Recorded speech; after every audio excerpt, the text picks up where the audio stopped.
नमस्कार। आज हम एक पुरुष की हथेली का एनालिसिस करेंगे।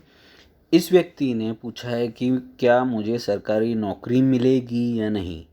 इनकी आयु 31 वर्ष है। तो इन्होंने पूछा है कि क्या मुझे सरकारी नौकरी मिलेगी या नहीं इस साल। ये हाथ मुझे मेरे एक मित्र ने भेजा है। तो मुझे याद इसीलिए मैंने लिया क्योंकि इसमें कुछ साइंस हैं जो मेरे रिसर्च के लिए मेरे संशोधन के लिए मुझे बहुत काम में आएंगे और मेरे लिए बहुत फ़ायदा होगा ये हाथ देखना। इसमें बहुत सारे ऐसी फॉर्मेशंस हैं लाइन की जो बहुत सीखने के लिए और जिनको सीखने में इंटरेस्ट है उनको बहुत अच्छा जो वीडियो लगेगा।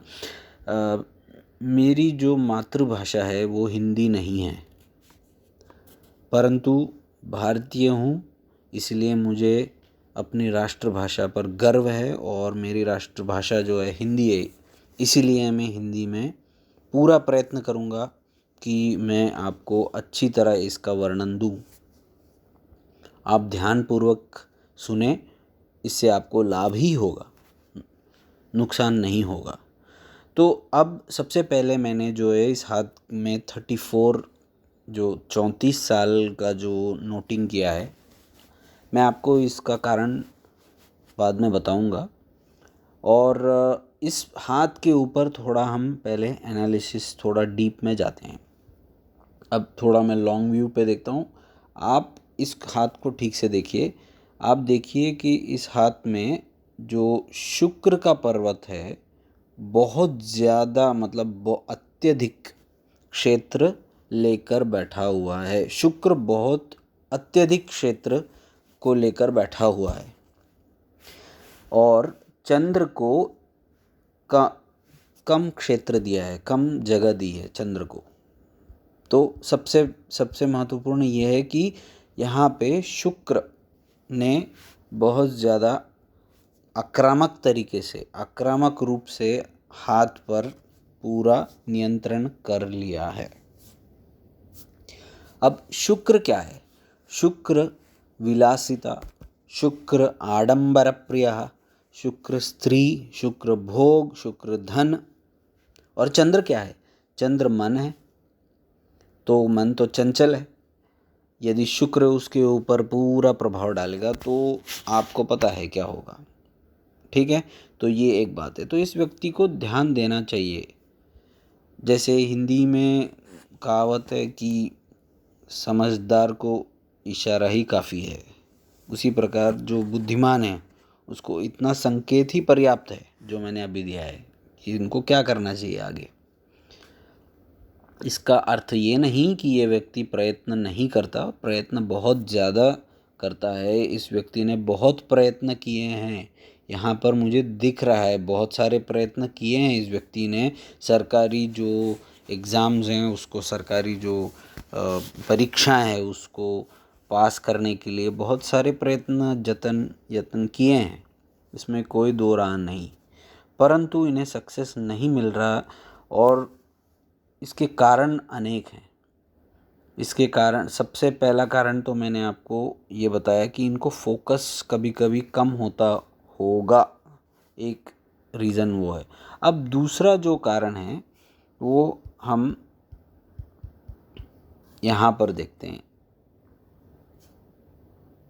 ये देखिए, जैसे दक्षिण भारत की भाषा मलयालम में हम इसको कहते हैं सर्पमुखम, मतलब सांप का मुख। ये देखिए, मुख मुख है ना सांप का, तो सर्पमुखम शनि के ऊपर मतलब शनि के ऊपर सर्प का मुख आ चुका है, अर्थात वो कुछ ना कुछ प्रॉब्लम देता रहेगा। कर्म से संबंधित कुछ ना कुछ प्रॉब्लम देता रहेगा। और ये चंद्र के आकार में आया है। ये सर्पमुख है, शनि के ऊपर है, परंतु ये चंद्राकार, चंद्र के आकार पे आया है। तो अर्थात टेंशन्स के साथ जीवन व्यापन करना पड़ेगा, ये इसमें स्पष्ट हो रहा है। गुरु गुरु के जो गुरु का जो क्षेत्र है उसके आसपास, मतलब ये जो क्षेत्र है इसको हम संधि क्षेत्रम बोलते हैं। संधि क्षेत्र मतलब इन दोनों के बीच, ये शनि का क्षेत्र है और ये शनि की सीमा है और ये गुरु की सीमा है, इनके बीच में जो बॉर्डर रीजन है जिसको हम संधि क्षेत्र कहते हैं, उस पर ये शनि की जो रेखा है आकर टिकी हुई है, समाप्त हो रही है। अब चलते हैं वापस शनि की रेखा पर ही चलते हैं। शनि की रेखा यदि आप देखेंगे तो ये जो चंद्र पर्वत है उससे थोड़ी ऊपर, मतलब चंद्र से थोड़ा ऊपर, ऊपरी भाग से, मतलब हायर डिग्रीज से ये शनि की रेखा का उद्गम दिख रहा है। अब देखते हैं ये शनि की रेखा यहाँ आके कैसा शेप ले रही है। आप ध्यान से देखिए, ये देखिए शनि रेखा किस तरह यहाँ पे ऐसा, मतलब थोड़ा सा मुड़ रही है नीचे। तो शनि मतलब कर्म, रथ, जैसे रथ यदि भूमि में धंस गया, पहिया धंस गया, चक्र धंस गया, तो उस प्रकार जो कर्म है वो धंस गया है। चाहे रथ के ऊपर बैठा कितना भी बड़ा महारथी हो, जैसे कर्ण का रथ महाभारत के युद्ध में धंस गया था, उसको नीचे उतरना ही पड़ा। उतरकर अपने जो पहिया या चक्र को, उसको पहिए को निकालने का प्रयत्न करना पड़ा। और ये समय जो है 34 के आसपास का समय है। उसी समय आप इस जगह पर आप ये रेखा देख सकते हैं, और इस रेखा को एक छोटा सा मुख मिला है। यहाँ से फिर ये शनि के ऊपर जाकर समाप्त हो रही है, विलीन हो रही है शनि रेखा में। अर्थात 34 साढ़े 34 तक व्यक्ति को बहुत अधिक प्रयत्न करना पड़ेगा, बहुत अधिक कष्ट झेलने पड़ेंगे। जैसे हम साउथ इंडिया में, दक्षिण भारत में कुज मतलब मंगल मतलब मार्स। तो शनि के ऊपर मार्स का प्रहार है 34 साल पर, परंतु उसके उपरांत व्यक्ति को सक्सेस मिलने की पूर्ण संभावना है। तो 34 वर्ष पर एक कुछ ना कुछ भौम का प्रहार है, मतलब कुज प्रहार दिख रहा है शनि के ऊपर। तो वो इनके जो पहिए को, इनके जो चक्र को, इनके जो पहिए व्हील को धसेगा। इनको उतरना पड़ेगा, इनको पूरा लाइफ में चेंज करना पड़ेगा, इनको काफ़ी सारी जो रीएडजस्टमेंट, रीअलाइनमेंट्स जो बोलते हैं लाइफ में करनी पड़ेंगी। अब सूर्य रेखा तो स्ट्रॉन्ग है, इसीलिए इनको सरकारी लाभ अवश्य मिलेगा, परंतु आगे जाके मिलेगा, लेकिन नौकरी जैसा सरकारी लाभ नहीं मिलेगा। या तो इनको पत्नी अच्छी मिल जाएगी, क्योंकि सूर्य जो है 5th हाउस, मतलब जो काल पुरुष कुंडली में 5वें जो भाव है उसका अधिपति है, स्वामी है। तो सूर्य क्षेत्र बहुत बार ऐसा जो रोमांस, पत्नी, लाइफ को, इंटेलिजेंस, इसको भी दिखाता है। ठीक है, तो ये आपको देखना पड़ेगा। हो सकता है इनको मिले सक्सेस टूवर्ड्स जैसे मैरिज के बाद, परंतु मैरिड लाइफ उतनी खास भी नहीं रहेगी। पत्नी अच्छी होगी, पत्नी सहयोग करेगी, परंतु ये इनको सेटिस्फैक्शन नहीं होगा। इसका पहला एक रीज़न मैं आपको पहले ही बोल चुका हूँ।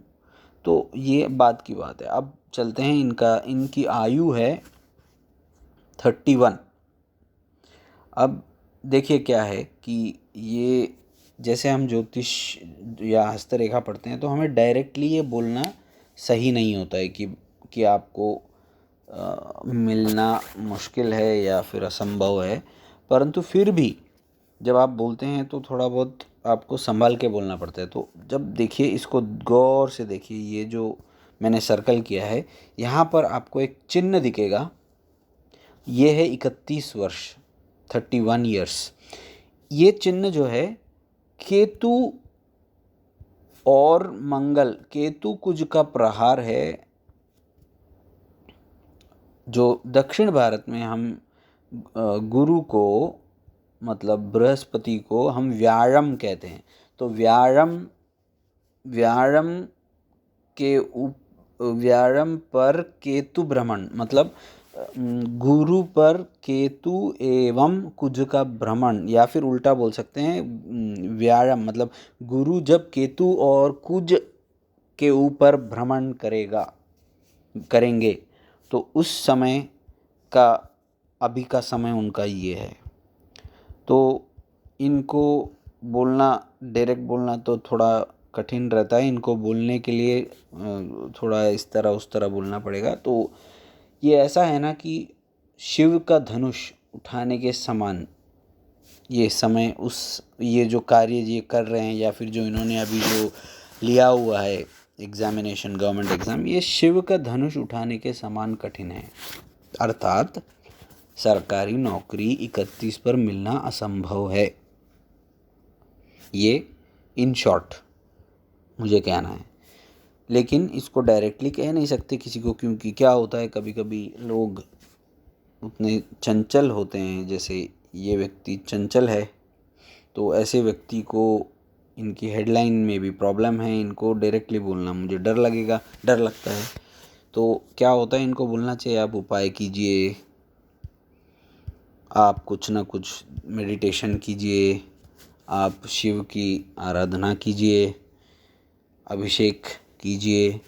तो इस तरह की चीज़ें बोलनी पड़ती है, ताकि व्यक्ति को जो वो फेस करने वाला है, जो कठिनाई उसको आने वाली है, उसके लिए वो मन से तैयार हो जाए बस। क्योंकि उपाय से, मेरे हिसाब से, जहाँ तक मेरा अनुभव है, मैंने आज तक किसी भी उपाय से कोई भी प्रॉब्लम सॉल्व होता हुआ देखा नहीं है। या फिर इसका अर्थ मैं आपको सीधे सीधे बताता हूँ, हर व्यक्ति कर्मानुसार उसका फल मिलता है।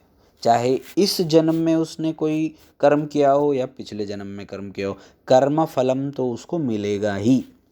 उसके लिए आप कोई भी उपाय कर लो, कुछ नहीं होगा। पोंगा पंडित को आप 2000 दे दो, 20,000 दे दो, वो पूजा करो, ये हवन करो, होने वाला तो कुछ नहीं है। होनी को कोई नहीं टाल सकता, ये हिंदी में कहावत है।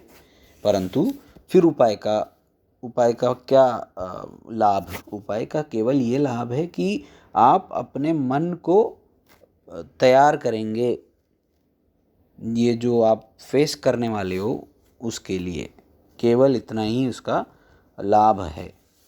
तो ये एक छोटा सा वीडियो था, मैंने हिंदी में धीरे धीरे बात की है ताकि आपको समझ में आए और आप एक एक चीज़ इसमें डिटेल में पढ़ लें। ऐसे मैं थोड़े थोड़े वीडियोस और डालूँगा, जिनको देखना है वो देखें, जिनको इंटरेस्ट नहीं है वो ना देखें, जिनको सब्सक्राइब करना है सब्सक्राइब करें, जिनको नहीं करना है ना करें। मैं तो सिखाता रहूँगा, मैं तो वीडियो डालता रहूँगा। ठीक है, धन्यवाद, थैंक यू।